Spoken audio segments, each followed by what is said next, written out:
We are studying The Battle is the Lord's.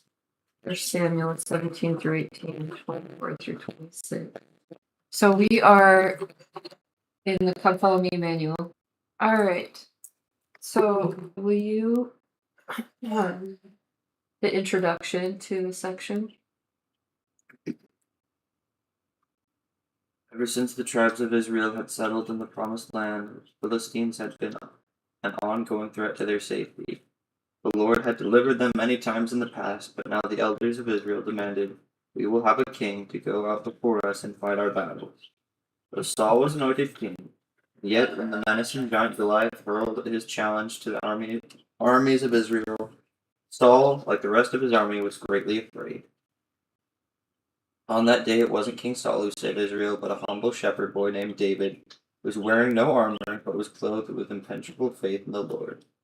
This battle proved to Israel and to anyone who has spiritual battles to fight that the Lord saveth not with sword and spear, that the battle is the Lord's.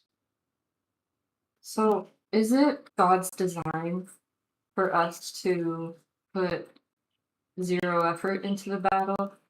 Is it God's design? Did he design this world so that we would go face Goliaths a bunch and then just go walk out there as we are and just be like, I'll do my best, and then he slays the giant? Does that happen occasionally?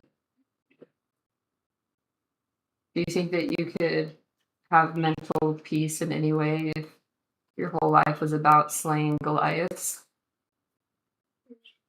Like every day, I've got to go face a 10-foot man who wants to kill me, tear me apart, burn my village. I got to do that every single day. No. Okay. So there are some people who do face that every single day. Not a giant who's trying to kill them, but it's a medical condition of some kind, usually. If we turn it into a metaphorical battle, where Goliath is representative of some gigantic monster that you're afraid of and who could easily defeat you and you don't have the power to overcome, there are people who deal with that every day. And there are a lot of people, have you guys ever seen a person who visibly you can see is dealing with a lot? Like they're in a wheelchair, or they've lost limbs, or they have some mutations of some kind, but they seem very happy and at peace. Have you ever seen somebody like that? I think that what they've experienced is what David experienced when he went to face Goliath. I think that they've experienced the strengthening hand of the Lord and the light and peace that comes when you rely on him. So there's a lot that you learn from those experiences of having to face something greater than you could ever defeat. Was there a judge that we read about that God empowered him to overcome something and made sure that they realized it was God overcoming? Sure there was. Yes. The one where they had lanterns up on the hill. Yeah. Do you guys remember that guy's name? His name's Gideon. And then also, oh gosh, there was another example. And Joshua fit the battle of Jericho. A good one. 1 Samuel 17. Okay. Their armies for battle, and they were gathered at Socoh, which belongs to Judah, and encamped between Socoh and Azekah, in Ephas Damim. And Saul and the men of Israel were gathered and encamped in the valley of Elah, and drew up in line of battle against the Philistines. And the Philistines stood on the mountain on the one side, and Israel stood on the mountain on the other side, with a valley between them. And there came out from the camp of the Philistines a champion named Goliath of Gath, whose height was 6 cubits and a span. He had a helmet of bronze on his head, and he was armed with a coat of mail, and the weight of the coat was 5,000 shekels of bronze. And he had bronze armor on his legs, and a javelin of bronze slung between his shoulders. The shaft of his spear was like a weaver's beam, and his spear's head weighed 600 shekels of iron. And his shield-bearer went before him. He stood and shouted to the ranks of Israel, "Why have you come out to draw up for battle? Am I not a Philistine? And are you not servants of Saul? Choose a man for yourselves, and let him come down to me. If he is able to fight with me and kill me, then we will be your servants. But if I prevail against him and kill him, then you shall be our servants and serve us. And the Philistines said, I defy the ranks of Israel this day. Give me a man, that we may fight together. When Saul and all Israel heard these words of the Philistine, they were dismayed, and greatly afraid. Now David was the son of an Ephrathite of Bethlehem in Judah, named Jesse, who had 8 sons. In the days of Saul, the man was already old and advanced in years. The 3 oldest sons of Jesse had followed Saul to the battle, and the names of his 3 sons who went to the battle were Eliab, the firstborn, the next to him Aminadab, and the third Shammah. David was the youngest. The 3 eldest followed Saul. But David went back and forth from Saul to feed his father's sheep at Bethlehem. For 40 days the Philistine came forward and took his stand, morning and evening. And Jesse said to David his son, Take for your brothers an ephah of this parched grain, and these 10 loaves, and carry them quickly to the camp to your brothers. Also take these 10 cheeses to the commander of their 1,000. See if your brothers are well, and bring some token from them. Now Saul and they and all the men of Israel were in the valley of Elah, fighting with the Philistines. And David rose early in the morning, and left the sheep with the keeper, and took the provisions, and went, as Jesse had commanded him. And he came to the encampment as the host was going out to the battle line, shouting the war cry. And Israel and the Philistines drew up for battle, army against army. And David left the things in charge of the keeper of the baggage, and ran to the ranks, and went and greeted his brothers. As he talked with them, behold, the champion, the Philistine of Gath, Goliath by name, came up out of the ranks of the Philistines, and spoke the same words as before. And David heard him. All the men of Israel, when they saw the man, fled from him, and were much afraid. And the men of Israel said, Have you seen this man who has come up? Surely he has come up to defy Israel. And the king will enrich the man who kills him with great riches, and will give him his daughter, and make his father's house free in Israel. And David said to the man who stood by him, What shall be done for the man who kills this Philistine, and takes away the reproach from Israel? For who is this uncircumcised Philistine, that he should defy the armies of the living God? And the people answered him in the same way, So shall it be done to the man who kills him. Now Eliab, his eldest brother, heard when he spoke to the men. And Eliab's anger was kindled against David, and he said, Why have you come down? And with whom have you left those few sheep in the wilderness? I know your presumption and the evil of your heart, for you have come down to see the battle. And David said, Oh my gosh, doesn't that sound like a big brother yelling at his little brother? It's so, he's like, You're embarrassing me. Because can you imagine, you're with all your buddies, Bros. with your bros, you're all padded up and muscular, you're ready to go to battle, and your little brother comes in and is like, You bunch of cowards. Yeah. Why aren't you doing it? It's like, Shut up. Get out of here. Shut up, David. You're embarrassing me. Go back to your little sheep. It just sounds so big brother. So taunting, so like, Your heart's evil, David. I know, you're just trying to come and watch the battle, you little weasel. That's kind of what it feels like a little bit. What's the irony in Eliab telling David that his heart is evil? You know, your presumption and the evil of your heart. What's the irony there? That he wasn't called to be king and David was. Because God looks on the heart, right? Do you think that might be... I wonder if Samuel said that. Maybe not. But he did get passed over for David. And he Beat knows that, you little trout sniffer. he does know that. So maybe there's a little resentment there. That's sibling stuff. There's always resentment about something, right? You guys don't resent each other, do you? You have nothing but pure love in your heart for each other.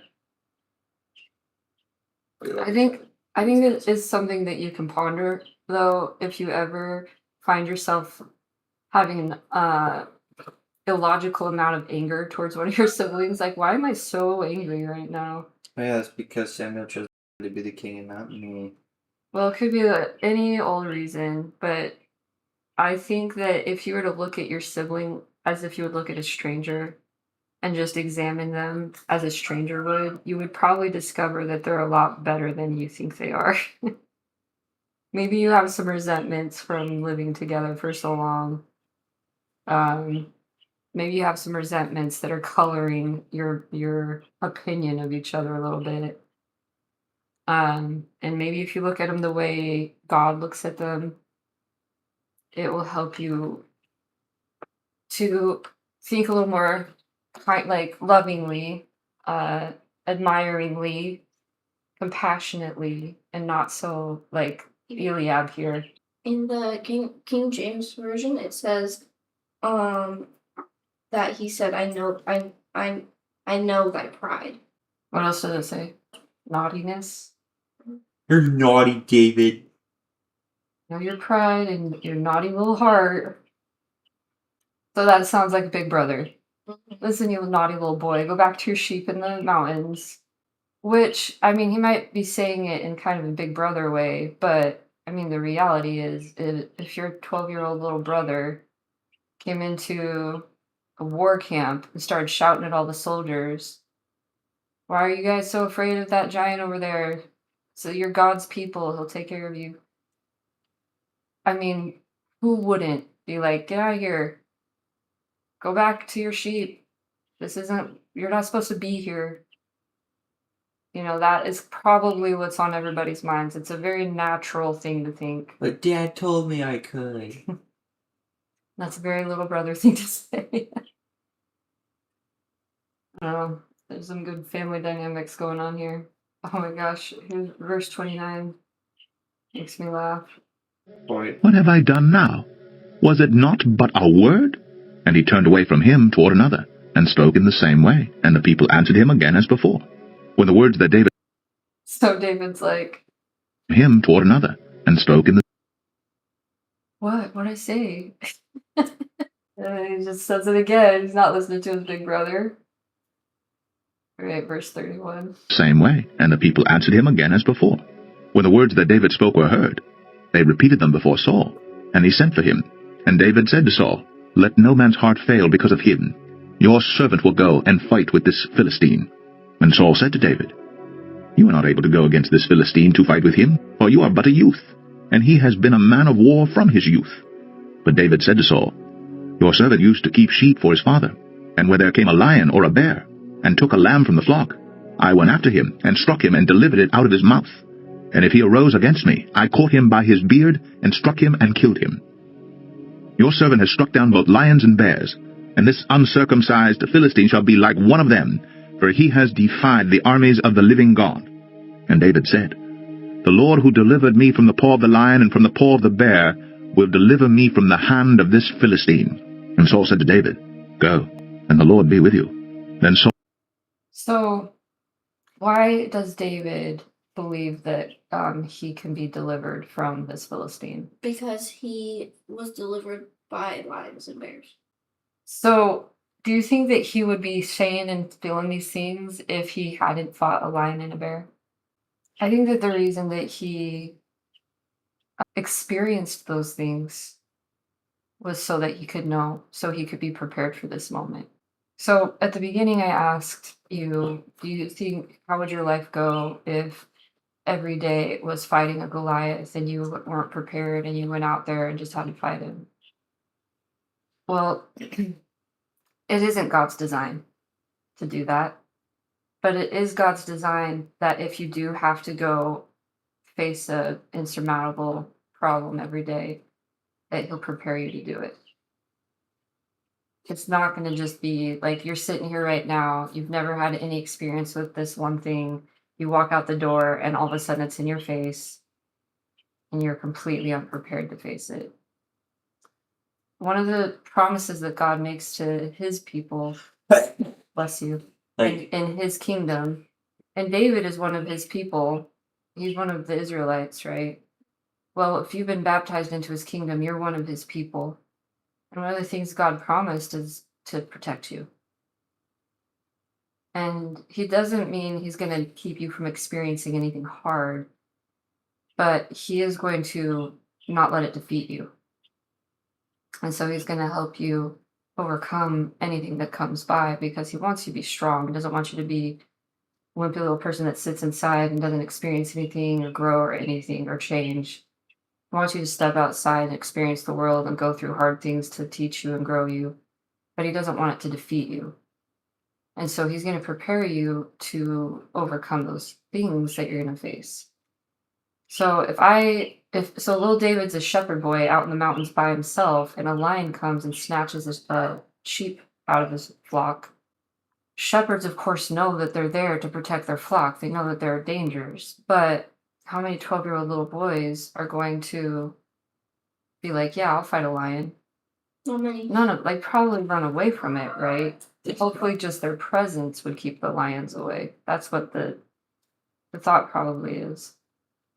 But, if you feel prompted or empowered and you overcome a big challenge like that, knowing that you shouldn't be able to overcome it, but God was there with you, that's going to prepare you for future things, right?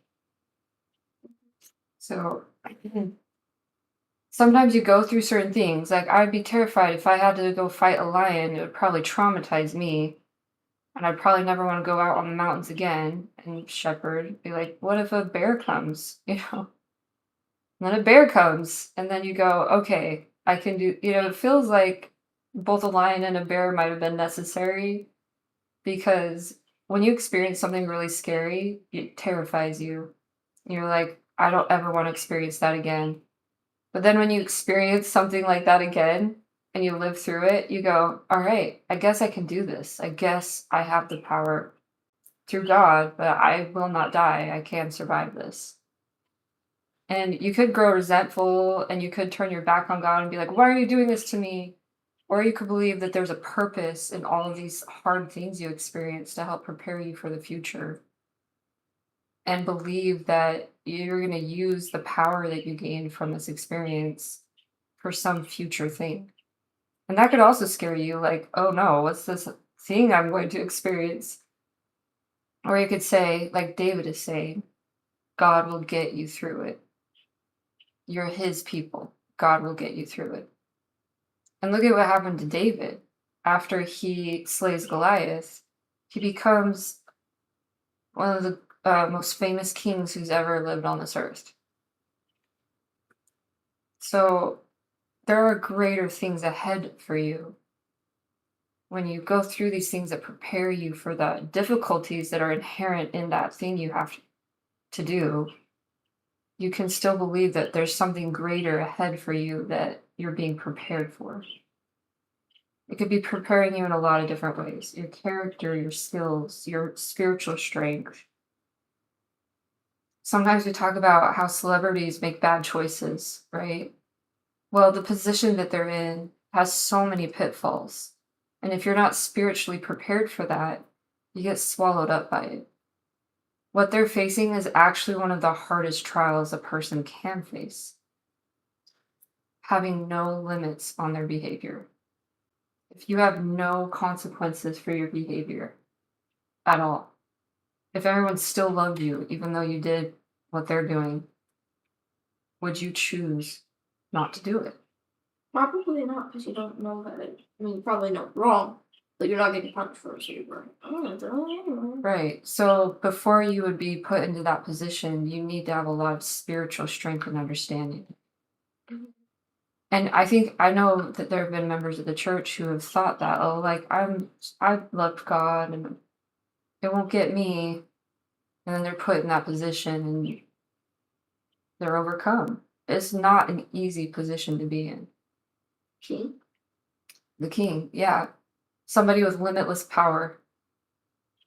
It's actually, it ate up Saul. It overcame David sometimes.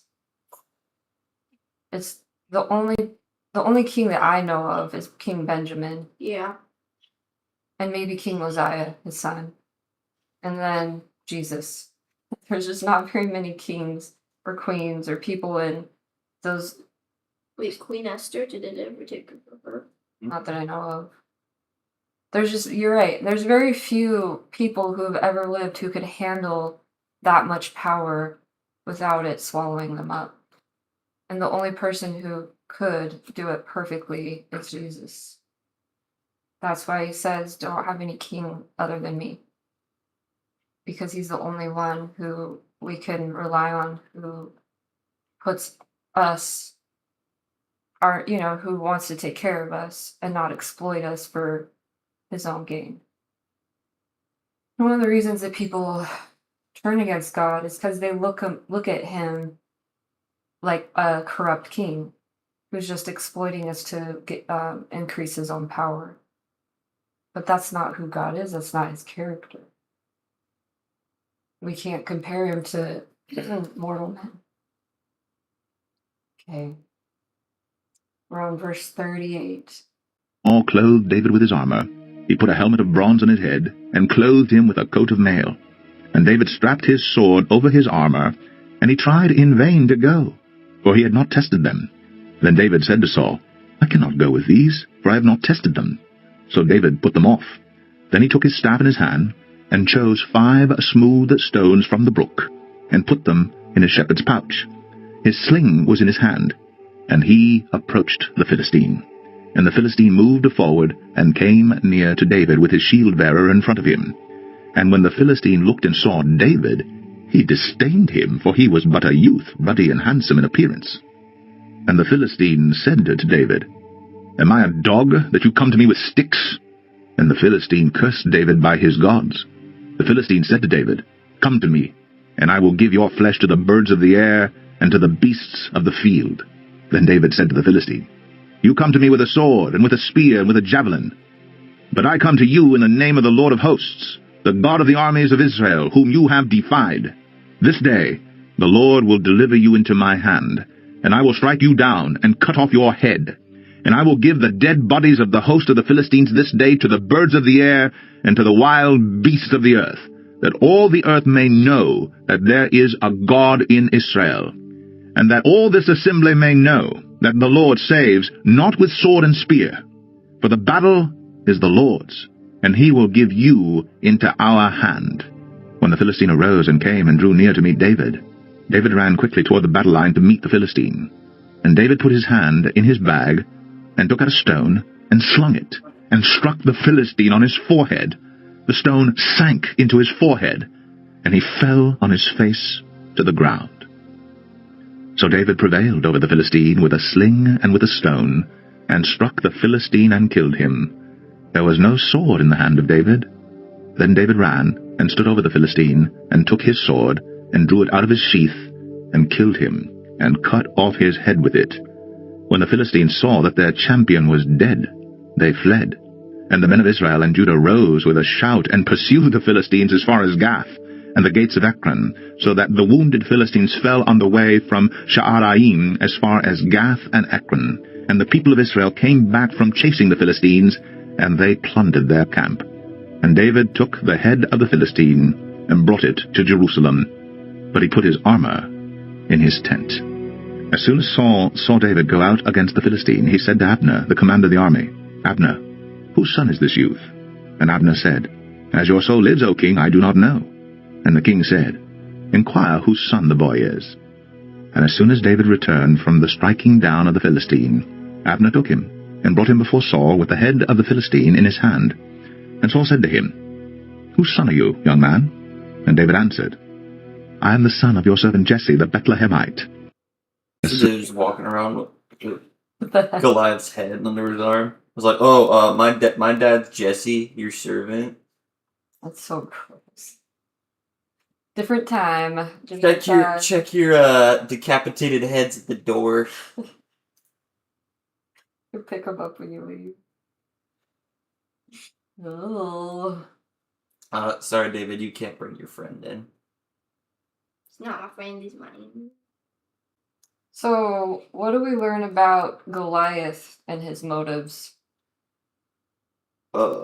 We learn about Goliath and his motives. His motives were to kill.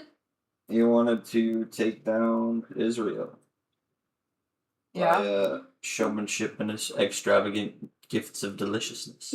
How did he think about himself? What did he think of himself? He thought that he deserved a worthy opponent. He want to be taken serious. Like, he's a big, strong, intimidating dude. Yeah. Did he feel pretty invincible? Yes.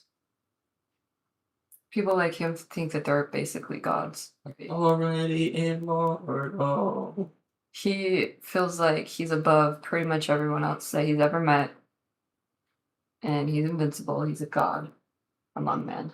Why doesn't he just slay his king and become king himself? People didn't just, everyday people were not like, I should be king. It wasn't really something that, there's a belief that the king is placed there by God, or that the succession of kings is something you respect. If every strong man was like, I should be the king, and did a coup and tried to take over the government, there would be chaos in the kingdom like all the time. So it doesn't happen a lot. People have a great respect for the succession of kings just to maintain order in their society. When Goliath saw David walking up, he was all like, "Oh, what is this? Am I a joke to you?" Okay, what about Eliab? We talked about him. He didn't want to be embarrassed by David again, in front of his bros especially. No, he didn't want to mess around with David. He's like, this is my thing. I'm the warrior. I'm the soldier. So is he like God who looks on the heart? Mm. Or was he like everybody else? Who's like everybody. He looked on the wrong part. So we don't know necessarily if he's like a bad person.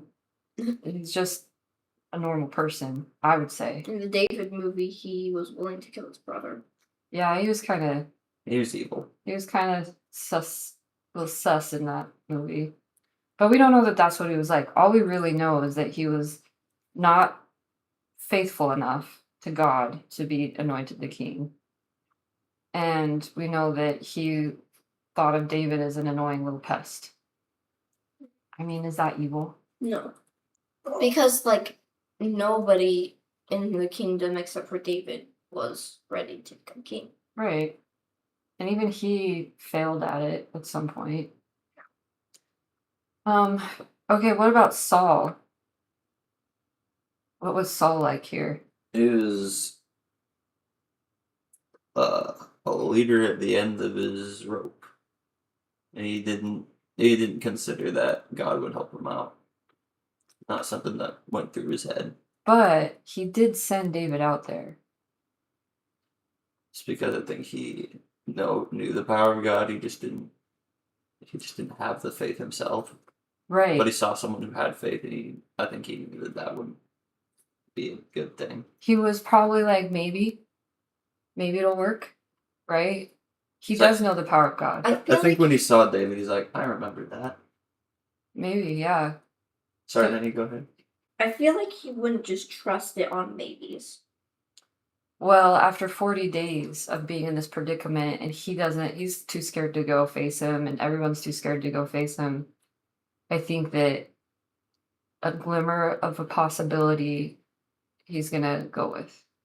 Otherwise, why would you send a little child out there? And you could tell, like, why did he put all that armor on him? He wanted to protect David. Because he still didn't believe that God would. So you can see that his faith is very small, but it's still there, but it's very small. You can see why God is like, we're going to get somebody else in there. Let's prepare somebody else to be the king. And Saul isn't it. Saul obviously knows the challenge, right? He knows the odds here. Okay, so how are they different from David?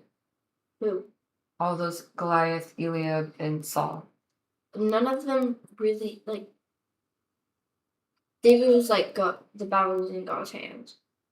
It doesn't matter who's fighting Goliath because God will be with them as long as they believe.